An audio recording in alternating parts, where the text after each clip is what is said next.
Hi everyone, today is November 11th, 2014, and Aiden is 2 weeks old today. So I thought, oh, and I'm showing my boobs. So I thought I would get on here. I do want to get my labor and delivery video done, and then a 2 weeks postpartum as well. So for this one, I want to do my labor and delivery because the details are already foggy. And I think my doula is writing a birth story for me as well. I'm not really sure why or what the purpose. I don't know. But um, anyway, I just want to start off by saying that I had a midwife, and I am really disappointed in how that panned out. Um, if I could just give a little backstory, I'm going to try to make this as quick as possible, but I don't know how I'm going to. I had a chemical pregnancy in the summer of 2013, and I was seeing an OB at the time, and I just was not taken care of. So it completely just turned me off from OBs in general. And one of my TTC friends asked if I'd ever seen The Business of Being Born, and just from that, it just kind of I like jumped headfirst into just wanting to be as natural as possible with my prenatal care and then my birth plan for my son. So I canceled my health. Oh, he's okay. Come here. So I canceled my health insurance and was just paying out of pocket for a midwife. And I was really hoping that that would work out okay. But I guess we'll just get into it and then I'll explain a little bit more. So, anyway, my prenatal care was fine, no issues with that. But um, my midwife was telling me how, the best situation is for your water to break last or even have them break it for you. So I was really surprised at 30. I was 39 weeks and Friday, Saturday, Sunday. 39 weeks and 2 days when I went into labor. So I woke up Sunday morning at 9:30 to use the restroom. I felt a little crampy, but I mean, nothing too crazy. I felt like something was up, but maybe just, my body preparing for labor. But went to the restroom, was cramping, got dressed, and my underwear were soaked. I'm like, oh my gosh, I think my water just broke. So sure enough, it did. I walked over to my husband who was sleeping, and like it was just trickling down, and I woke him up. I'm like, I think my water broke. And sure enough, it did, and I was freaking out, which was really unlike me because I feel like I've been mentally preparing myself for so long for my home birth and just birthing in general. And I really wasn't very nervous about it. I was trying to just really embrace it and stay positive, and just feel as empowered as I could. So it was kind of weird when I was so nervous, like shaking and just really scared.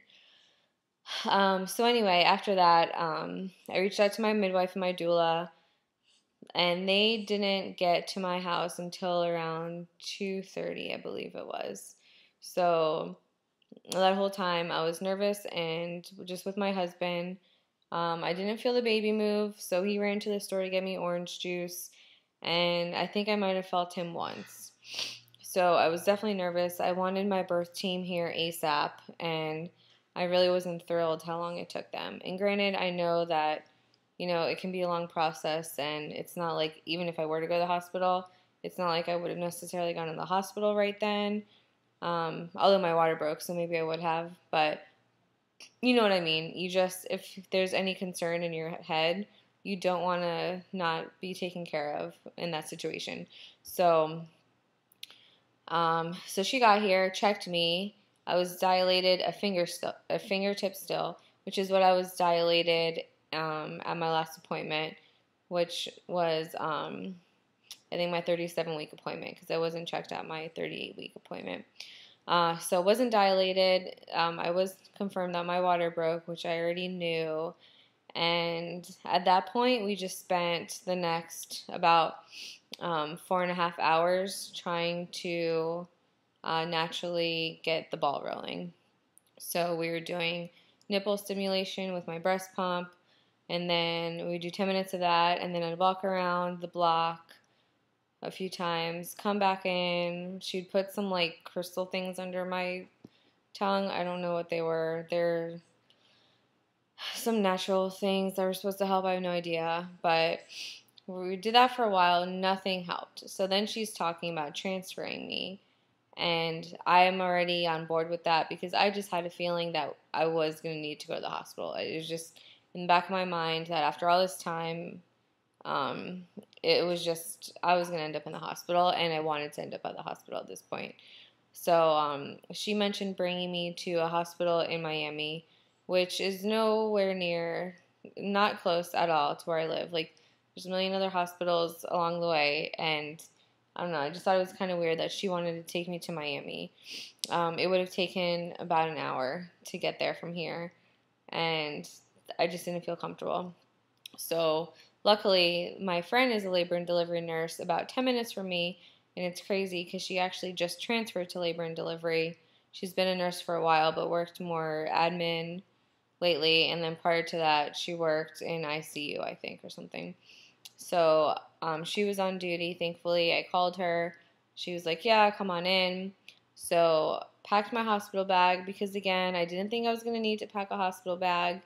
I was freaking out, so nervous, just trying to gather everything. I can kind of compare it to, like, if my house was on fire, that's kind of how I was packing my bag. Like, just really not in the right mindset to be packing a bag, and just really, really nervous, but also really anxious to get to the hospital.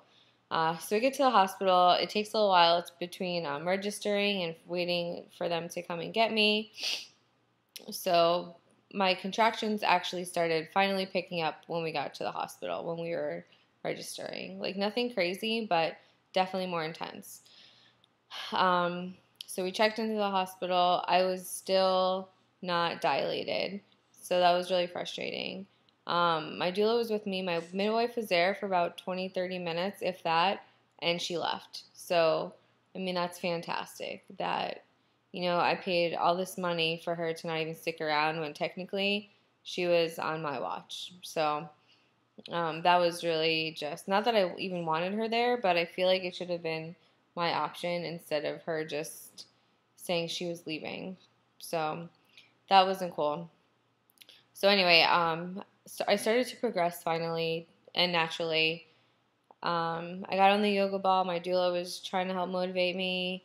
Before I knew it, the cramps were out of control. I think this is around like 10, 11 o'clock at night. Finally, the contractions. Finally, I'm feeling like I'm in labor, and it was intense.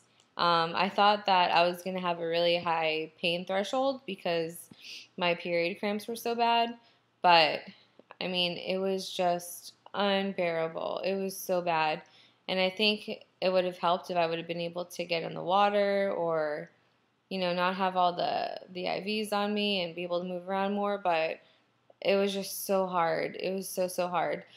So I was given some pain medicine, and by the time that kicked in, I took a nap. I went to bed for a little bit. I was feeling a lot better, and after the pain I felt, I decided that I wanted the epidural, which is crazy because my entire birth plan went out the window, and I did absolutely everything opposite of what I was planning to do. So I ended up getting the epidural, and that helped a lot too. So of course it slows things down a bit. My doula was thinking that I would have given birth on Sunday had I not had all the pain medicine, but I was just so terrified that I just felt like I needed it. So I think I was still, at the morning time, I was still about 5 centimeters dilated. Okay, so that brings us to Monday, October 27th. So at this point, I am just slowly progressing all day. The contractions are starting to, I think it's called decel. My baby's heart was decelling each contraction. He just wasn't doing so great. So I would have to take like really deep breaths. I was like breathing in through my stomach for every contraction to like get his heartbeat back up. Like I knew when each one was coming, I could hear his heartbeat, and it was just like, all right, got to focus and get it back up. And that pretty much was how I spent my Monday. It was just crazy. So so this is all of Monday. So this leads us to about 6 o'clock. I'm finally completely dilated. Well, no, I am 10 centimeters, but there's like a little lip, so there's that in the way. And I was completely effaced, and the only problem, again, is that my baby's head was at a 0 station. So, like, we were really trying to focus on getting him lower. And I was laboring sitting up, seeing if any of that would help. And unfortunately, it just wasn't looking good. So the doctor gave me until 7 p.m. and then decided it was going to be C-section time. So I was fine with that. I mean, enough was enough at this point. You know, my water broke at 9:30 a.m. the day before, and it's like I just want to meet this child and not have to worry about how he's doing in there anymore. So dealing with that, the contractions did get a little worse.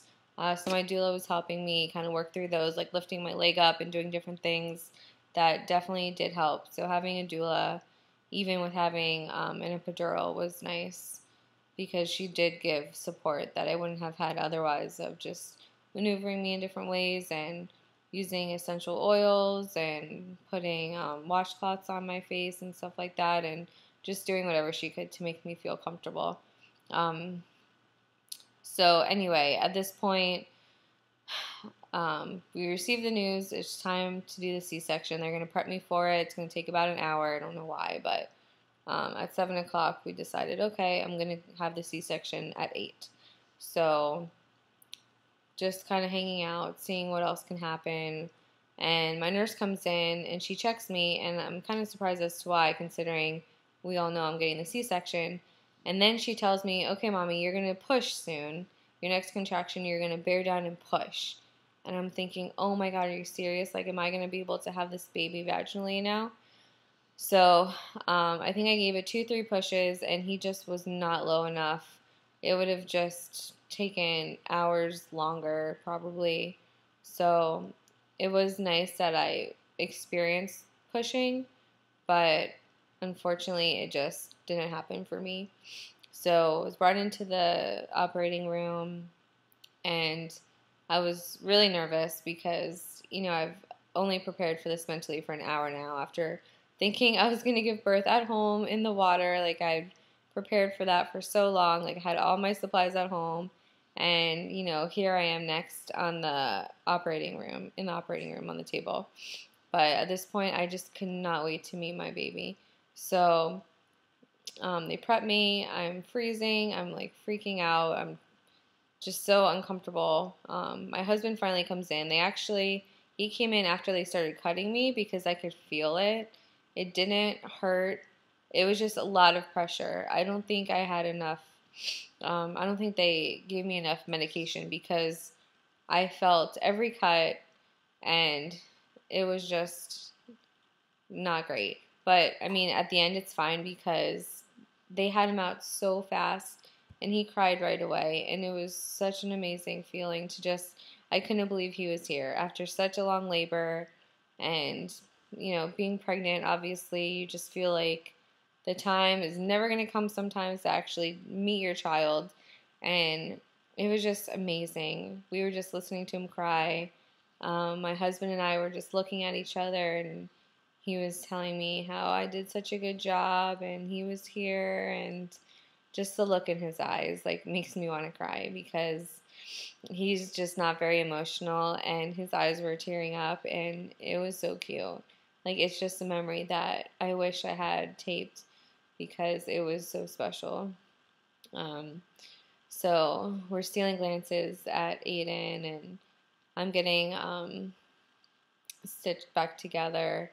and it hurt a lot, but it didn't even matter because I was just looking at the baby and just so happy. So that's my story, and it's if you told me that I was going to have a C-section, I would not have believed you. I feel like motherhood has taught me a lot already in a matter of 2 weeks of just going with the flow and, thinking if you're going to do something and something else happens, like it doesn't make you any less of a good mother. It just, that's your story, and what you need to do, what's in the best interest for you and your child. So, yeah, that's my story, and I wouldn't have it any other way. I mean, I felt safe. In the end, I feel like I just had a feeling I was going to end up in the hospital. And sure enough, I did. And my friend helped deliver because she was there for pretty much the entire time. She stayed after her shift and went in the C-section with me. Like, that's just such a special, like, our friendship means so much more to me after having my friend there for me. Like, she just took such good care of me, and like that's amazing that I can say that my friend helped deliver my child. Um, and then I just wanted to touch base with the whole midwife issue. I was gonna make a separate video on it, but I feel like might as well just finish it up now. So yeah, my prenatal care was fine, but I just feel I found out actually when I was pregnant. I asked her how many transfers she had because I feel like that's a big deal to kind of know what you're getting into. And she told me that she had three, like 3 transfers ever. And it kind of scares me because after I delivered, my friend told me that like everyone apparently knows my midwife because she brings in transfers all the time. And apparently a few days after I gave birth, she brought another transfer in. So in a week's time, she had 2. So I'm just really disappointed with her. I paid her all this money, and I don't feel like it was worth it. I mean, the prenatal was fine, but I don't really know what to do right now because I feel like the bulk of it would have been the delivery, and she didn't even deliver my baby. She didn't stay long enough. She came back after he was born, but like she came right before the C-section actually, but she was just kind of forcing me, like pushing me to try to push him more. And I forgot to mention this too. He had his cord wrapped around his neck, not too tight, but still it was around his neck, and he was sunny side up, which apparently is a lot harder to deliver if your baby's facing the sky. It's just a wider pathway to go through. So I feel like from the beginning, it just wasn't meant to be a vaginal birth between my water breaking so early and then his position. So that just made it kind of hard. But anyway, the whole midwife thing, I just feel just really cheated because she didn't tell me the truth. She wasn't there for me. She was supposed to come back the next day and bring us breakfast, and she texted me and had like this whole long story of how she was in a rush and my husband was gonna have to come down and get the food. I was like, don't even worry about it. And like, she didn't even try to make up for it. She hasn't been to my house to do a postpartum check. Like, she's kind of, oh, and then encapsulated my placenta, and my doula took the placenta to give it to my midwife. And I was waiting for it. Granted, I didn't feel well, so I wasn't keeping on top of it. So I reached out to her, I think like a week later, and she's like, oh, I have the placenta. It's waiting for you. I have your pills. They're waiting for you. And that rubbed me the wrong way, too, because if you're supposed to start taking them pretty much ASAP. So the fact that she had them done and was just waiting for me to reach out is ridiculous. I've had no postpartum care. She actually emailed me, which is really weird because we've been texting this entire year. And she emailed me saying, oh, when I'm ready for a postpartum visit to reach out to her. But I just don't even want to. I'm just really upset. Just the whole thing. I mean, it was nice to have prenatal care in my house and, have her come to me and I'll have to wait in a doctor's office. But, like, I'm really appalled by how I've been treated. And her Facebook page, it's just really deceiving also because she only posts the home births on there. She gave me care since February and didn't post my baby's picture of when he was born on there. It's hurtful and it's deceiving. And I'm just really not happy with that at all. So I'm trying to figure out what to do because I paid her $5,000 and I don't think that was worth it. On top of paying, for the hospital as well. So it's just kind of an unfortunate situation with that. But in the future, I'm just going to go to an OB. I'm done with the midwife. I know there are people who have great experiences with the midwife, and that's great. I wish that was me. It just wasn't. But I think I'm just way past the point of, worrying about, one way versus another way. Like, we're all just moms trying to do the best thing for our babies.